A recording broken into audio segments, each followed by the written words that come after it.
again to everybody. And I think we have a nice testimony here this morning, right? Can you stand up here, or do you want to sit down here? I'll do it. You're going to do it? Okay.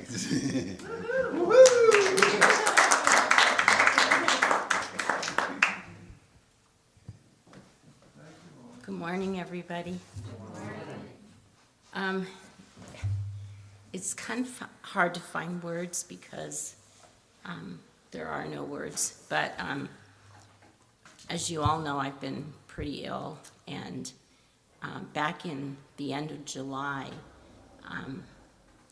they took blood tests, and I think I've explained before, but there's a marker called your LDH, which is the level of your bone marrow disease. And normal is 312 to 640, and mine was 6,500. And they basically told me to go home and prepare. And they put me on palliative care. And I basically spent the summer in a chair on the porch. That was all I could do. But sorry, I'm just so taken by this. And a couple of weeks ago, and I was also getting transfusions really regularly, like every 10 days to 2 weeks, 2 units. And they asked me to try a new chemotherapy, and I really didn't want to do it, and I put it off for months. And then I felt, well, maybe I should at least try it, and I tried it, and it made me worse. And I had radiation, which really knocked me off my feet, and was very, very sick, and started having home health coming twice a week here and everything. Well, as only the Lord can do. About 2 weeks ago, I had to see my specialist, and I had taken the blood tests that you get taken each time you go, and I get it reported on My Health Online, and I can see it, and I looked, and I looked again, and my LDH marker was brought down 5,000 points, from 6,500 to 1,300. 5,000 points. So Nancy said to me, I'm going with you because I can't wait to see how they handle this. So we went to see Chris Holmes, and she walked through the door. She looked terribly serious, and I said, hi, how are you? She said, good, how are you? And I said, well, what do you think of my marker? And she said, oh, well, let's take a look at it. And she sat down, and I knew she knew what it was, but didn't quite know how to handle it. So she looked at it, and she said, well, that is kind of remarkable. And I said, I know, I told you you'd see miracles around me. And then she was trying very hard to remain professional. But she looked at me and she said, Dr. Wallace, he's head of radiation oncology, and he's part of my team. And she said, he's got to see you.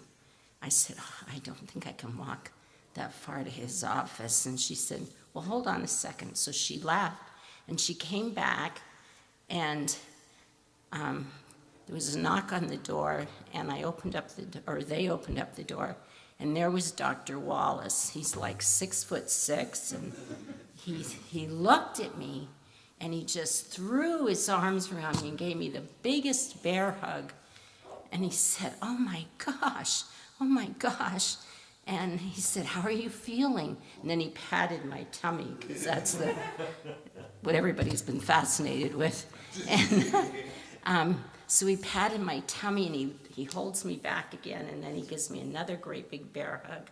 And then he turns to Chris, and they're talking about something, and Nancy and I are looking at each other and just sort of beaming from ear to ear. And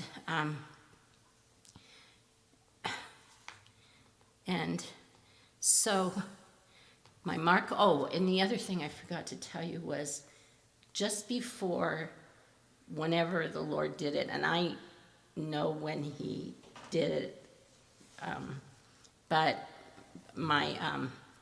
all my counts were terribly low, and I was neutropenic, and I'd have to wear a mask and gloves, and they said to me, the absolute lowest you can go is 1, and then we really have to take a look at this. Well, they took the test, and it was 0.56. And they said, don't go anywhere, don't see anybody, don't let anybody near you. And so all of my counts have started to climb back up. And I had one night when, I don't know what happened, but I was in excruciating pain. And I texted Father Paul in Africa and asked him to please pray because the pain was unbearable. And I had the worst night of my life, I think. And this was after hearing about my counts and everything. And through that night, all I did was just, kept my eyes on the Lord because I didn't know what it meant. And it was so confusing because I got all this great news and now I was having this terrible pain and stuff. And there was a brief moment when I believe the Lord's presence came into my room. And I just started weeping. And then my phone rang and startled me and changed everything. But I really believe that he came in my room that day. And as the night progressed towards morning, the pain started to diminish and I started to feel better. And my legs were humongous. It looked like I had elephantitis because I had lymphedema, but they said my lymphatic system was so compromised. Well, I finally dozed off to sleep and the pain was enough that I could rest. I woke up the next morning and I thought, oh my gosh, I don't hurt. And then I looked, and one of the things I had asked Father Paul to undergird in prayer was, please have the lymphatic fluid dissipate because I'm ready to explode. Well, I saw my doctor the day that I had to go see her, and I had lost 15 pounds of fluid. And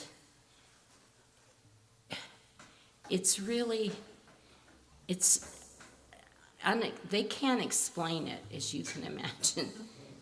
Chris Holmes is probably one of the top hematology oncology specialists in the country.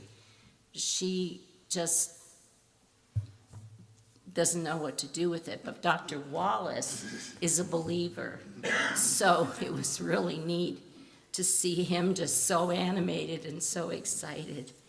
And I just really also have to, again, give so much glory to the Eucharistic presence because I feed on the Lord every day.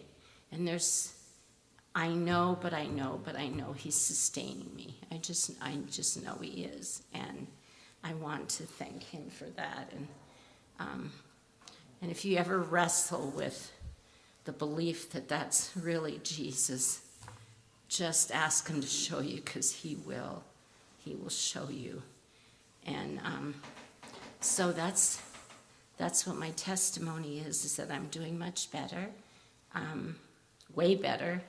I'm waiting to see how the Lord unfolds all this. What does this mean?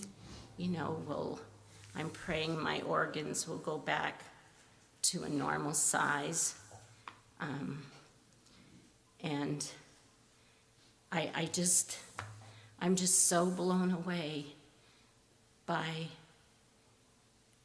how much he loves each and every one of us. And Charlie, when you brought that word this morning, I was thinking, because one thing that I felt that was important for me, and I think for all of us as well, is to exit this year how we want to enter the new year.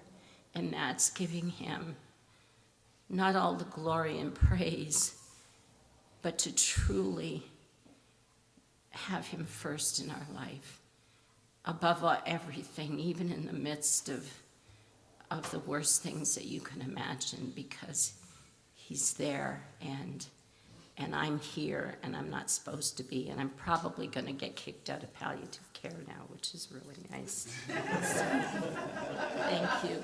Praise God.